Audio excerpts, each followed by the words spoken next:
నమస్తే friends, welcome to తెలుగింటి అందం ఛానల్. ఈరోజు లక్ష్మీదేవికి సంబంధించి ఎటువంటి ఫోటోలు మన ఇంట్లో ఉండకూడదు అనే అంశంపై ఈరోజు మనం ఈ వీడియోలో తెలుసుకుందాం. హిందువుల్లో చాలామంది తమకు అష్టైశ్వర్యాలు కలగాలని తమకు ఇష్టమైన లక్ష్మీదేవిని ప్రార్థిస్తుంటారు. ఎందుకంటే ధనానికి ఆమె అధిపతి.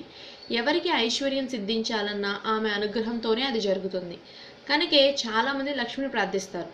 అయితే చాలామంది భక్తులు తమ అనుకూలతలు ఇష్టాలను బట్టి వివిధ రూపాలు ఆకారాలు చిత్రాల్లో ఉన్న లక్ష్మీదేవి పటాలను బొమ్మలను పూజిస్తారు.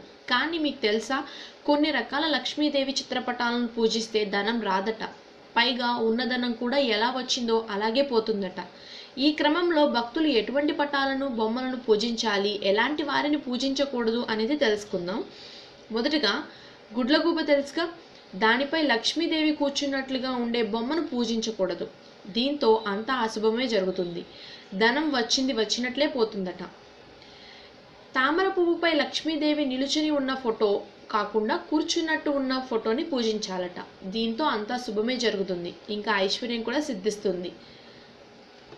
గరుత్మంతునిపై విష్ణువుతో పాటు లక్ష్మీదేవి కూర్చొని ఉన్న ఫోటోను పూజించినా మిక్కిలి ధనం లభిస్తుందట. అంతా మంచే జరుగుతుంది.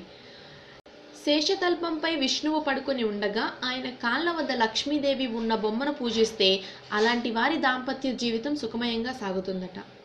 ఇక కుబేరుడి విగ్రహం లేదా ఫోటోను ఇంట్లో పెట్టుకుంటే దాంతో లక్ష్మీదేవి సంతృప్తి చెంది ఆ ఇంట్లోని వారికి ఐశ్వర్యాలను కలిగిస్తుందట.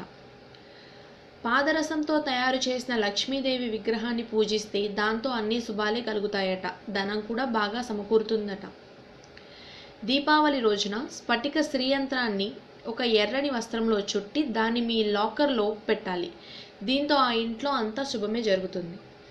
లక్ష్మీ పూజ చేసేటప్పుడు తులసి ఆకుల్ని, ధూపం, దివ్వెలని, పువ్వులను ఎక్కువగా వాడి పూజ చేయాలి. దీంతో అనుకున్నది జరుగుతుంది.